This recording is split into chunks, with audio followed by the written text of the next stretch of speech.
আমরা যারা বিজনেস ব্যাকগ্রাউন্ডে পড়াশোনা করছি আমাদের জীবনে অবশ্যই একটা স্বপ্ন আছে যে আমরা একটা নিজস্ব একটা বিজনেস দিব বা একটা স্টার্ট আপ দিব।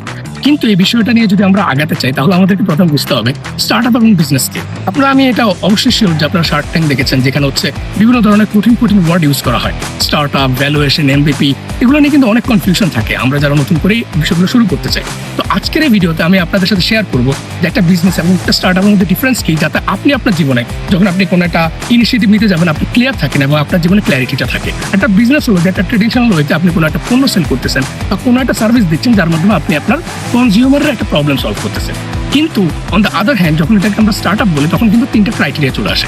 তখন কিন্তু শুধুমাত্র আপনি একটা প্রবলেম সলভ করতেছেন এবং একটা সার্ভিস বা প্রোডাক্ট সেল করতেছেন সেটা কিন্তু সীমাবদ্ধ থাকে না। তো ক্রাইটেরিয়াগুলো কি কি সেটা জেনে নেই। প্রথম, আপনার একটা প্রবলেম সলভ করতে হবে। সেটা কেমন হতে পারে? আমি যদি আপনাকে 10 মিনিট একটা এক্সাম্পল দেই, সেখানে তারা কি করেছিল, তারা একটা প্রবলেম সলভ করেছিল। প্রবলেমটা কি?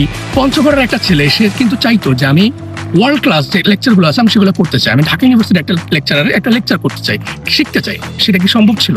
দূরত্ব ছিল, আমাদের সীমাবদ্ধতা ছিল, যার কারণে আমরা সেটা করতে পারছিলাম না। কিন্তু কোভিড-19 সময় টেলমেন্ট স্কুল এই গ্যাপটা সে আইডেন্টিফাই করে এবং তারা কিন্তু এই এডুকেশনটাকে নর্মাল ট্রেডিশনাল ক্লাসরুমের থেকে নিয়ে, কোচিং সেন্টার থেকে নিয়ে তারা ডিজিটালে নিয়ে আসে। তার মানে তারা কিন্তু প্রবলেমটার একটা সমাধান দিয়েছে, যার মাধ্যমে ওই ছেলেটাও কিন্তু সে ক্লাস করার ওই সুযোগ সুবিধা অপরচুনিটিটা পাচ্ছে।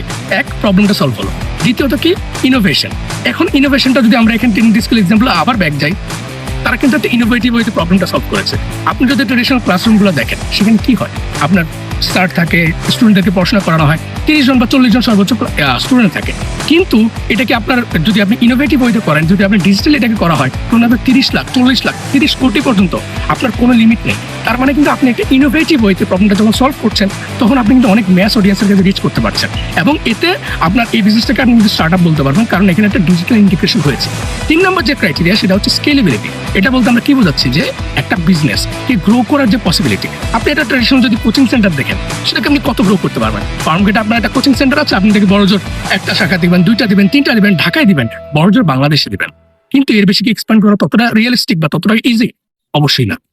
কিন্তু টেলমেন্ট স্কুল যে অ্যাপ্রোচটা নিয়েছিল তাদের কিন্তু মডেলটা কিন্তু স্কেলেবল। তারা কিন্তু শুধুমাত্র ঢাকায় না, শুধু বাংলাদেশে না, তারা কিন্তু চাইলে পুরো ওয়ার্ল্ডে গ্লোবালি কিন্তু তারা এই কাজটা করতে পারতেছে।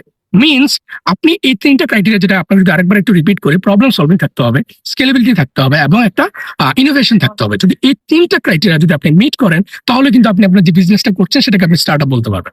আর না হলে একটা কোট আমার সবসময় মনে আসে, সেটা হচ্ছে সকল বিজনেসকেই স্টার্ট আপ বলা যাবে না, কিন্তু সকল স্টার্ট আপকেই বিজনেস বলা যাবে। এই কোডটা যদি আপনি মনে রাখেন তাহলে আপনি নেক্সট টাইম যখন আপনি নিজের বিজনেস করতে যাবেন আপনার জন্য ডিসিশন মেকিং করা ইজি হবে। তো কমেন্টে অবশ্যই আপনি জানাবেন যে এমন কোনো বিজনেস বা স্টার্ট আপ যেটা আপনার কাছে মনে হয় যে এই ডেফিনেশনের মধ্যে পড়ে, তাহলে অবশ্যই কমেন্টে জানাবেন এবং ভিডিওটা কেমন লাগলো আর জানাতে ভুলবেন না। ধন্যবাদ।